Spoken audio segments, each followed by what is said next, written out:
Livro O Poder Secreto da Oração e do Jejum, de Mahesh Chavida. Capítulo 9.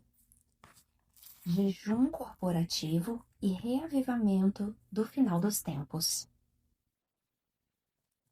O clima austero que temos visto assolar o globo durante as últimas décadas nos dá uma visão profética das mudanças que estão acontecendo na esfera celestial. Grandes tempestades na natureza podem ser um sinal de aumento de atividades na esfera espiritual. Talvez elas também façam parte das dores de parto da terra, como um preparo para a aparição de Jesus. O Senhor quer reconhecer todos aqueles que têm sido fortes e continuam a exercitar sua fé em meio a tempestades. Quando Pearl Harbor foi bombardeada pelas forças aéreas japonesas em um ataque surpresa, eles deixaram a frota americana cambaleando. A resposta americana a esse ataque foi o envio de forças para dominar o inimigo na raiz. No passado, os intercessores que obedeceram ao chamado do Senhor para orar determinaram-se a não abandonar a luta. Esses guerreiros de oração estão pressionando com oposição e recuperando do inimigo nossa herança divina. Como muitos recrutas das Forças Armadas da nossa nação, que pensavam que se estavam juntando às Forças Armadas para ver o mundo, talvez muitos de nós tenhamos apenas unido a Jesus para obter a passagem de saída do inferno. No entanto, sem saber, alistamos-nos na linha de frente de um território santo. O corpo de Cristo me fez lembrar um antigo filme norte-americano chamado A Recruta Benjamin. A personagem principal do filme é uma mulher que pensa estar indo para um cruzeiro, mas na verdade termina em um campo militar. Infelizmente, essa mentalidade de cruzeiro também descreve muito da atividade e pensamento do movimento carismático das décadas de 1980 e 1990. Os tempos mudaram. O reavivamento está na terra e um novo anseio está começando a varrer as nações do mundo. O Senhor está falando uma nova palavra profética sobre uma antiga palavra profética. A palavra antiga é oração. A nova palavra é ore em grupo. O Senhor está abrindo nossos olhos para a simples verdade de que a oração é onde tudo começa e termina, na esfera do Espírito. É na oração que todas as coisas são realizadas. A oração é o verdadeiro código genético da Igreja.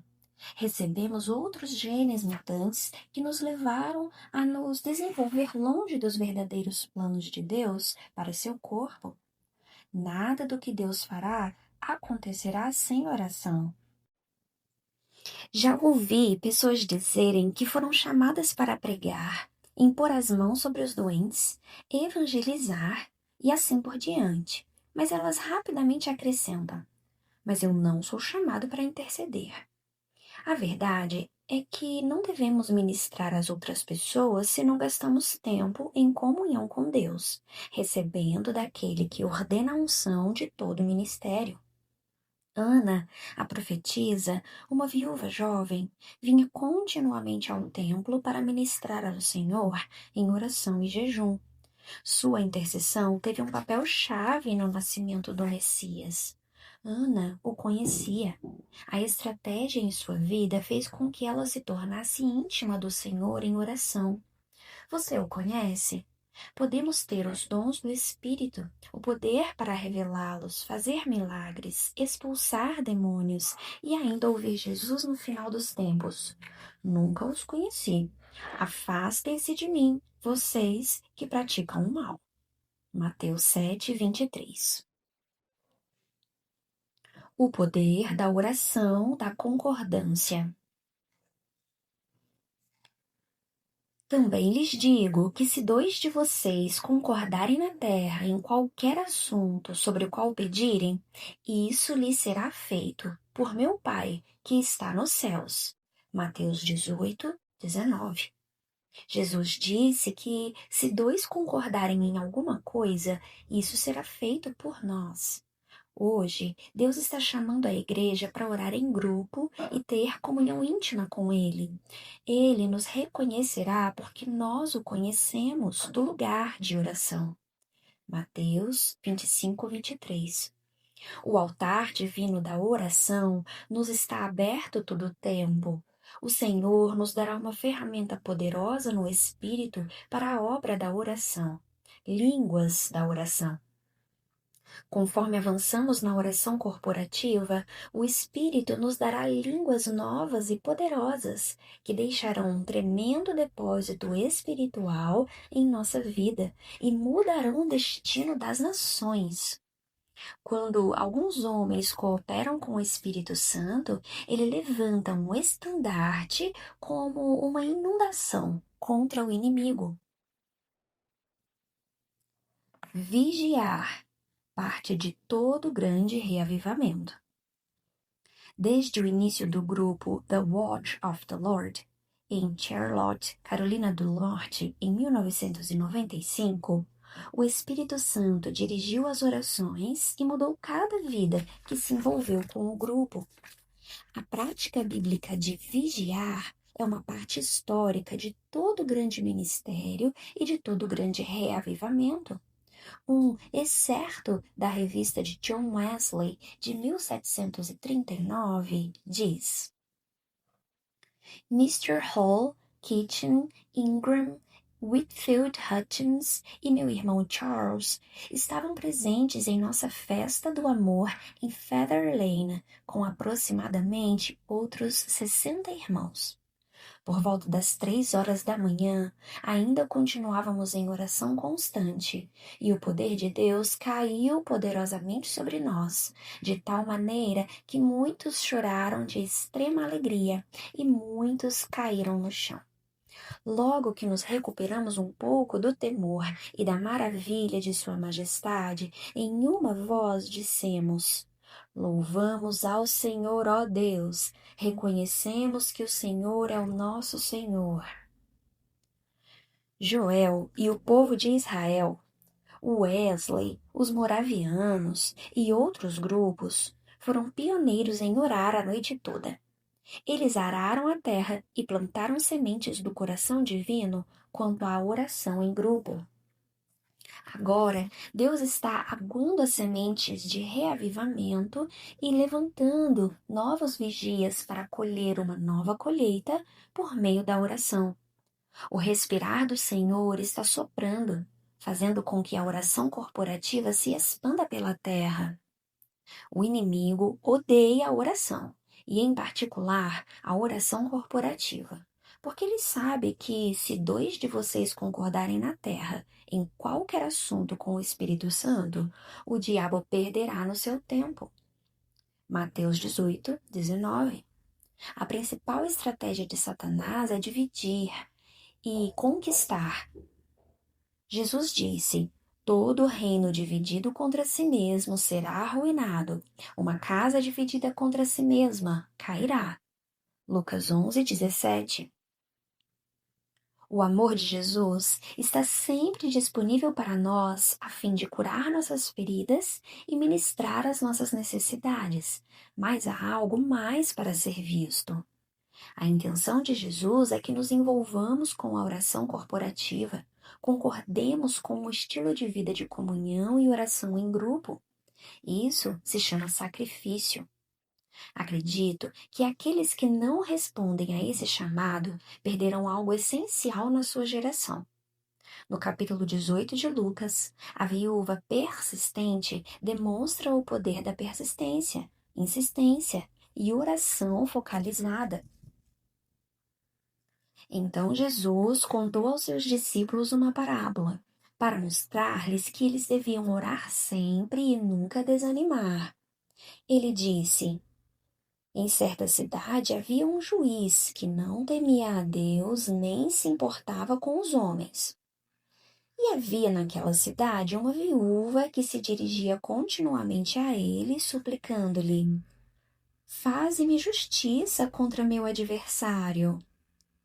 Por algum tempo ele recusou, mas finalmente disse a si mesmo: Embora eu não tema Deus e nem me importe com os homens, esta viúva está me aborrecendo. Vou fazer-lhe justiça para que ela não venha mais me importunar. E o Senhor continuou: Ouça o que diz o juiz injusto. Acaso Deus não fará justiça aos seus escolhidos que clamam a Ele dia e noite? Continuará fazendo-os esperar? Eu lhes digo, e lhes fará justiça e depressa. Contudo, quando o Filho do Homem vier, encontrará fé na terra? Lucas 18, do 1 ao 8. A oração persistente e o favor divino. A viúva persistente dessa parábola vinha diariamente ao juiz injusto pedir que ele desse o que ela desejava. Aquele que está vindo é o justo juiz, e ele não dará seu favor àqueles que permanecem persistentes na oração. Seu coração benevolente a nós está levemente prefigurado na resposta do rei Xerxes a Ester. Ele está nos dizendo para pedir o reino. Ele está dizendo isso à nossa geração. Escreva o decreto em oração. Jesus fez uma pergunta incrível em relação à persistência na oração. Contudo, quando o Filho do Homem vier, encontrará fé na terra? Lucas 18, 18. Em outras palavras, Jesus está dizendo que sua fé é expressa pela sua vida de oração. Em Isaías 59, encontramos o povo de Deus espiritualmente destruído, como o profeta escreve. Por isso, a justiça está longe de nós e a retidão não nos alcança. Procuramos, mas tudo são trevas. Buscamos claridade, mas andamos em sombras densas. Como o cego, caminhamos apalpando o muro, tateamos como quem não tem olhos. Ao meio-dia, tropeçamos como se fosse noite. Entre os fortes, somos como mortos. Isaías 59, do 9 ao 10. O Senhor estava descontente a ponto de o povo não conseguir encontrar nada além de trevas. O profeta diz em Isaías 59, 16: Ele viu que não havia ninguém, admirou-se porque ninguém intercedeu. Então o seu braço lhe trouxe livramento e a sua justiça deu-lhe apoio.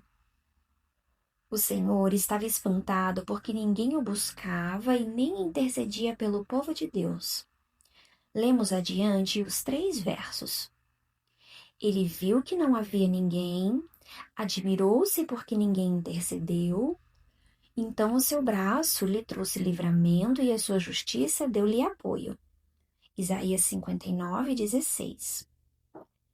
Acredito que o Senhor soberanamente viu a Igreja das Nações tateando na escuridão, procurando a luz. Agora ele decidiu mudar, levar as coisas com suas mãos poderosas. O Espírito do Senhor está levantando um estandarte contra a inundação do mal da boca do inimigo. Vemos isso descrito na oposição contra a igreja do final dos tempos, em Apocalipse 12, 15. Em determinadas épocas, o Senhor diz: Chega, é o suficiente, terei misericórdia.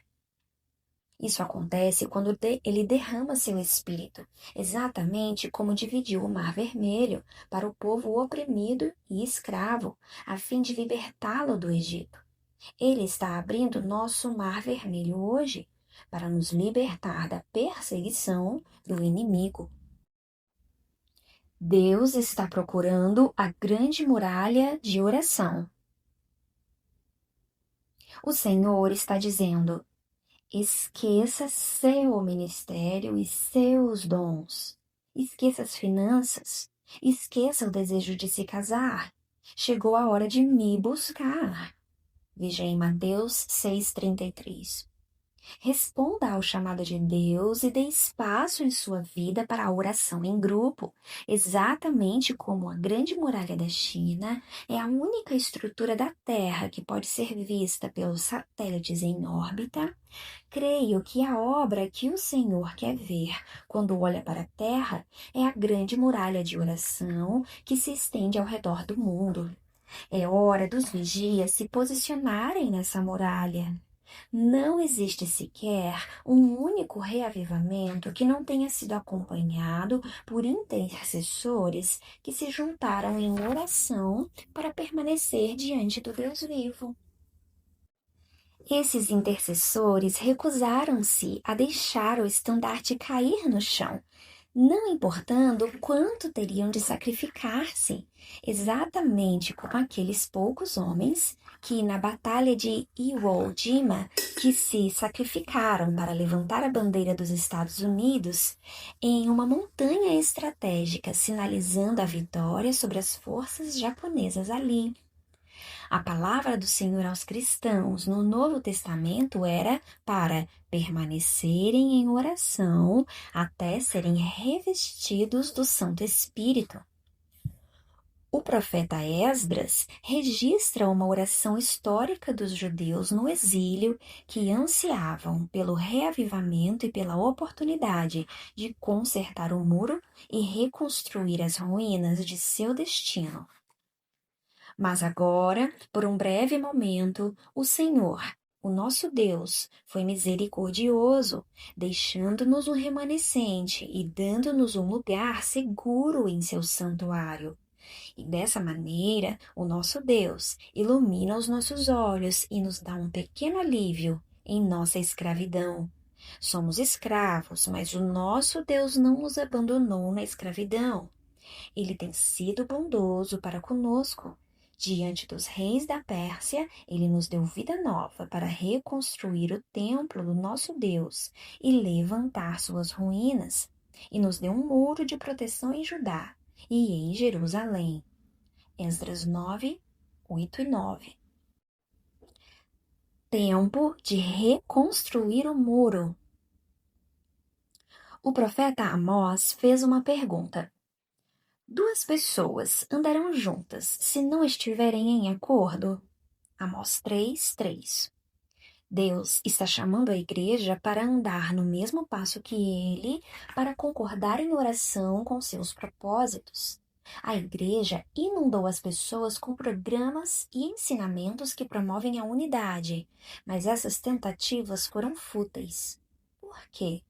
Porque não podemos ensinar as pessoas ou programá-las para a unidade. Isso é um ato sobrenatural que pode ser feito apenas pelo Espírito quando todos os corações tiverem seu foco em Jesus Cristo. Como anteriormente observamos nesse capítulo, o próprio Jesus nos deu, no Evangelho de Mateus, a chave para termos uma oração respondida. Também lhes digo que se dois de vocês concordarem na terra em qualquer assunto sobre o qual pedirem, isso lhes será feito por meu Pai que está nos céus. Mateus 18:19. A nova palavra quanto à oração em grupo nada tem a ver com os programas, agendas ou com o pensamento das pessoas. Está totalmente relacionada com o envolvimento da oração submissa ao Espírito. Nossa tarefa é simplesmente nos ajuntar e concordar em oração e adoração na presença de Deus, oferecendo-nos a Ele em amor e adoração. Enquanto nos tornamos disponíveis para permanecer na brecha para outras pessoas, para obedecer cada uma de suas instruções, e então simplesmente esperar até que ele venha. Toda oração levada pelo Espírito tocará o coração de Deus. Se a palavra de Deus é verdadeira, então, de acordo com Romanos 8:26, o Espírito Santo, na verdade, intercede por nós quando não sabemos como orar. Deus está abrindo uma janela para a oração em grupo, e nós devemos entrar enquanto essa janela está aberta. Se assim o fizermos, o reavivamento varrerá a terra como nunca. Se não o fizermos, acredito que ele deixará uma brecha tão grande que o inimigo atravessará. A casa do Senhor é a casa de oração. Seu endereço é a oração. Ver Mateus 21:13 e Isaías 56:7. Se você quiser estar com ele, então deve encontrá-lo em sua casa, a casa de oração, a casa de Jesus. Jesus caminhou pela expressão da religião de grupo de seus dias e viu que o povo estava fazendo de tudo, menos orando. Eles compravam, vendiam, conversavam e até faziam do templo uma extensão da rua, um atalho para levar seus bens de um lugar para o outro. Ele olhou aquilo e disse: Não é aqui que eu moro. Minha casa é chamada casa de oração. Se você quiser estar onde Deus está, deve procurar a oração corporativa.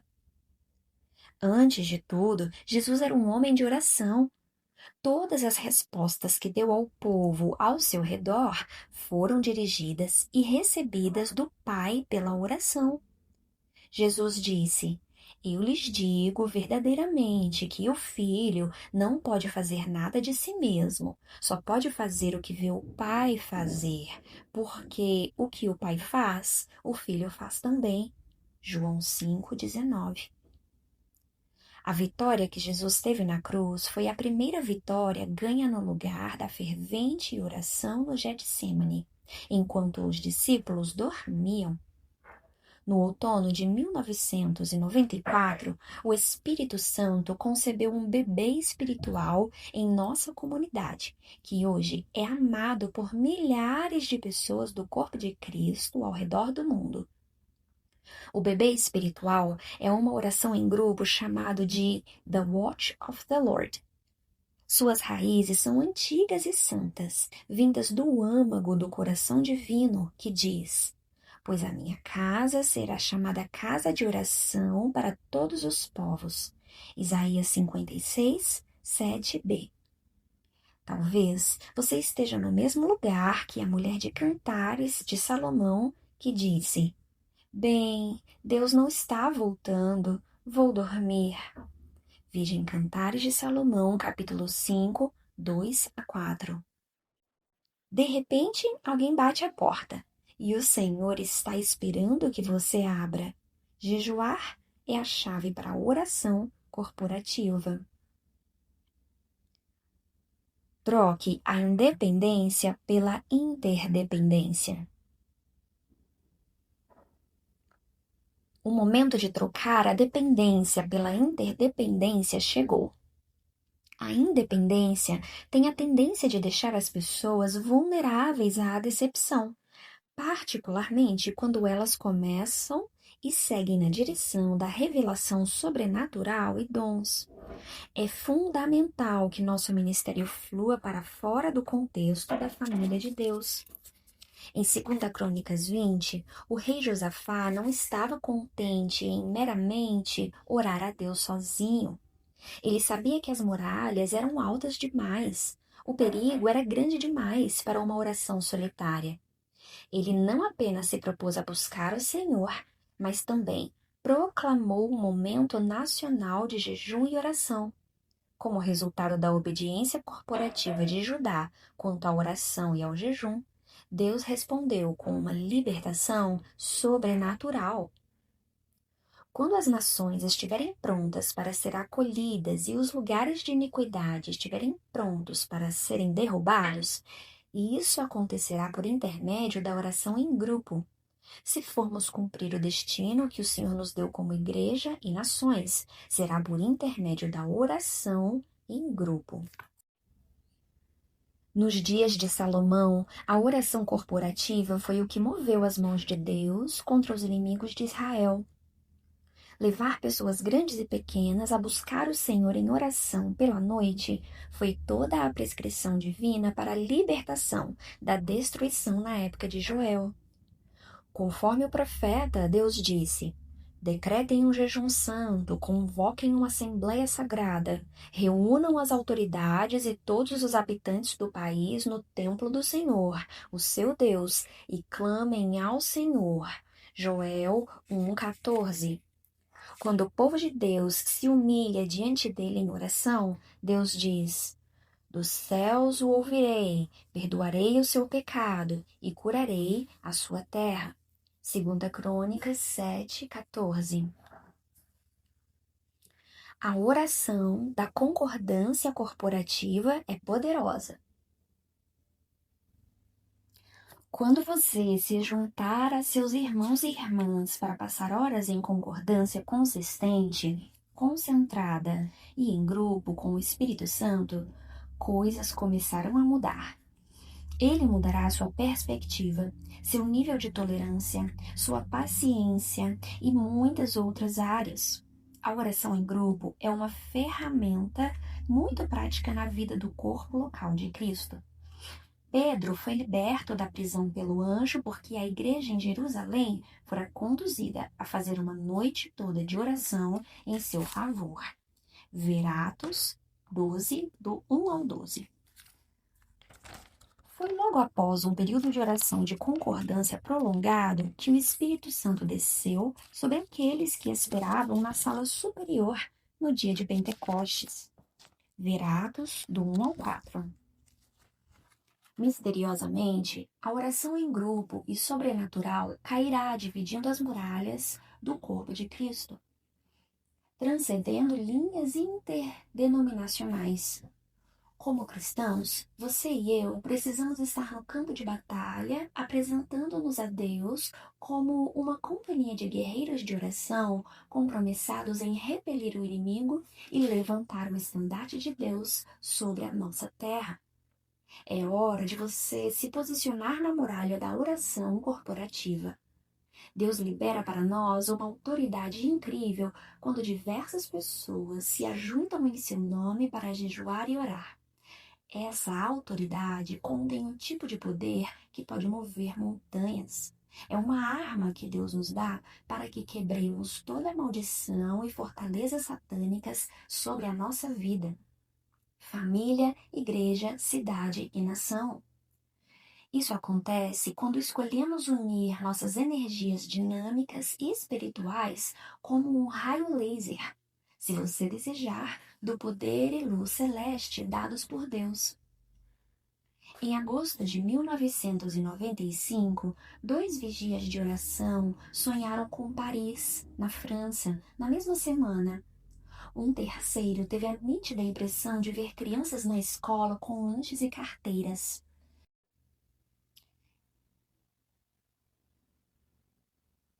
Na sexta-feira do dia 1º de setembro de 1995, quando esses vigias de oração tiveram juntos essa mesma impressão em oração, acreditamos que havia um plano terrorista Mujahid para bombardear uma escola judia perto de Paris.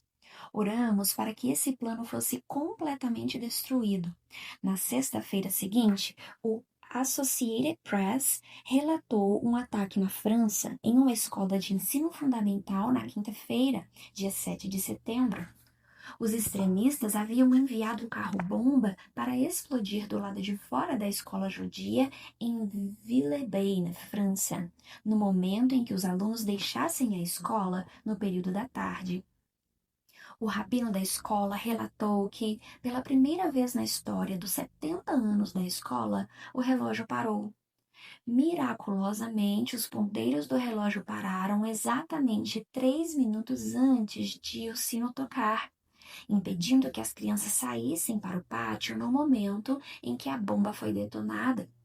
A bomba explodiu sem causar nenhum dano às 700 crianças que ainda estavam dentro do prédio da escola. O jejum e a oração em grupo consistentes e compromissados treinara esses vigias de oração para ouvir o Senhor e focalizar suas orações na destruição das obras do inimigo. Permita que eu faça uma pergunta conceitual para ajudá-lo a entender o poder da oração e do jejum corporativo. Se um raio laser é poderoso o suficiente para cortar um aço endurecido na velocidade da luz, o que 21, 50 ou 100 raios lasers podiam fazer se seu poder fosse unido em um raio concentrado de poder? Essa é uma boa figura do nosso poder quando oramos e jejuamos em grupo. Deus nos deu literalmente o poder e a autoridade de explodir em seu poderoso nome as fortalezas e demolir os reinos das trevas e quebrar toda maldição que existir em nossa família. Reforme a história por meio da oração e do jejum corporativos. Lembre-se de que Jesus está nos enviando, a você e a mim, ao mundo exatamente como o Pai o enviou, exceto pelo fato de ele estar nos enviando juntos. Deus fez um milagre há quase 2000 anos na cidade de Jerusalém, quando começou a derramar seu Espírito Santo sobre toda a carne. Naquele momento, a igreja nasceu. E um exército ungido e cheio do Espírito Santo foi liberado ao mundo e ao reino das trevas. Agora, mais do que nunca, é tempo de ressurgirmos na glória de Deus e descer, cidade após cidade, nação após nação, levando o evangelho de paz ao reino das trevas. Apenas uma coisa pode vir da nossa obediência. Mudaremos o destino da humanidade, literalmente, em qualquer lugar a que formos. Creio no cânon da Escritura revelada. Creio também que, pela graça de Deus, temos a oportunidade de escrever o segundo livro de Atos dos Apóstolos em nossos dias, conforme andamos no poder para fazer proezas maravilhosas em nome de Jesus. Deus deseja nos revelar sua visão da colheita mundial, para que olhemos além de nós mesmos para os campos que estão brancos para a ceifa. Você e eu recebemos as boas novas de Jesus para mais do que a nossa própria salvação. Temos a responsabilidade em Cristo de reconstruir a história e transformar o destino das nossas igrejas, cidades e nações. Essa é a visão de Jesus e a comissão do Pai. A única maneira que podemos imaginar para reconstruir a história é orar e jejuar para que Deus revele sua glória às nações. Precisamos permitir que a paixão divina possua nossas almas e dirija nossas orações em intercessão. Quando Derek Prince e eu fomos ao Paquistão como uma equipe apostólica há alguns anos, literalmente vimos Deus realizar muitos milagres maravilhosos. No nosso caminho para uma reunião matinal, passamos por uma senhora cega. Seus olhos ocos e vazios evidenciavam que ela nascera sem olhos. Diariamente, ela se sentava ao lado da rodovia, perto de um esgoto a céu aberto para mendigar. Mahesh, tira uma foto, disse o irmão Derek. Para nós, essa pobre mulher representava as inúmeras almas ao redor do mundo que se sentam diante das trevas, esperando pela luz de Cristo. Sua figura ficou gravada em meu coração. E silenciosamente orei. Espírito Santo, estamos aqui nesse país de trevas, que está entre os países mais pobres dos pobres. Mostre-lhes que Jesus é o Filho de Deus e que Ele é o Rei dos Reis. Naquela noite, durante o culto, o Espírito Santo me levou a ter autoridade sobre o poder das trevas que rodeava aquela cidade.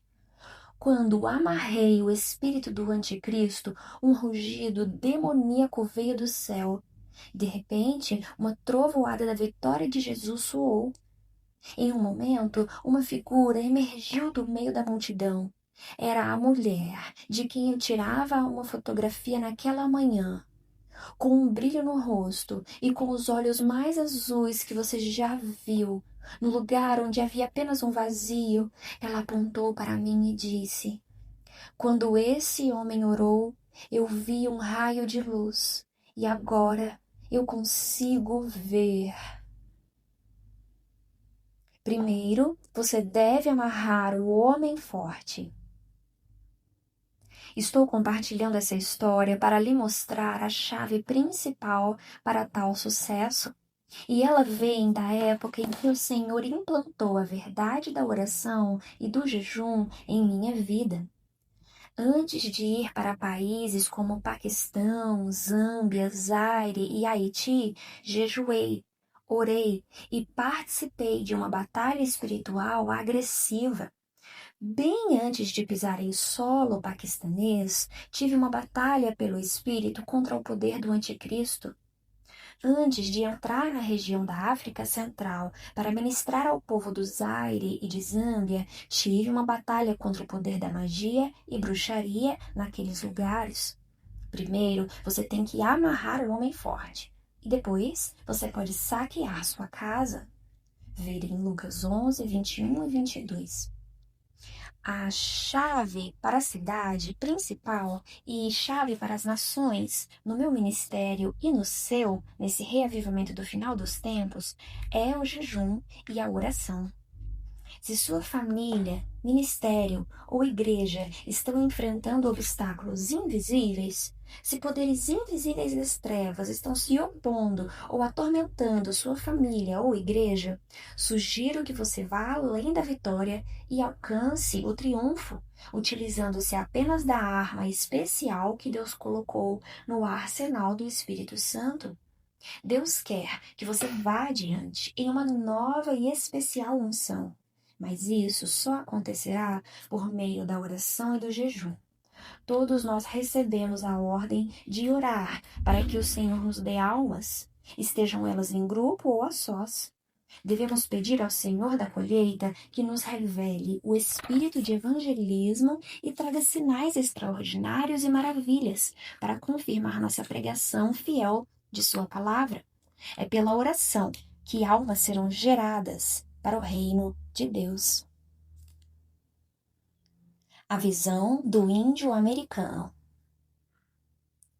Durante os vários jejuns de 40 dias, havia épocas em que uma atmosfera celestial me cercava e a revelação que eu tinha era bem sobrenatural. Nos últimos 7 dias de um dos jejuns de 40 dias em que fiz, estava me sentindo um pouco fraco.